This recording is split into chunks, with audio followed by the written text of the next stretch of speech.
নমস্কার। আমরা আজকে এসেছিলাম কলেজ স্ট্রিটের শতাব্দী পুরনো কফি হাউসে।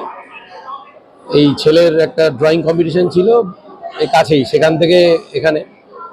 তো এখানে এসে জানতে পারলাম যে আগামী 9th জানুয়ারি 2026 কফি হাউসে ওনারা একটা ব্লাড ডোনেশন ক্যাম্প, একটা মানে রক্তদান শিবির আয়োজন করছেন। তো এই জন্য জাস্ট মানে ওনারা সবাইকেই বলছেন যে আমরা যদি নিজেদের মতো করে একটা মেসেজ দিই, তো সেই জন্যই এইটা বলা। সো সবার কাছেই এটা মানে আন্তরিক অনুরোধ রইল, কারণ অবশ্যই মানে রক্তদান তার কি উপযোগিতা বা কি উপকারিতা সেটা সবাই আজকে জানেন। সেই জন্য সবাই যদি এটাতে সামিল হন তাহলে সমাজের এবং দেশের দশের সবারই মঙ্গল হয়। এইটুকুই জাস্ট অনুরোধ। Thank you.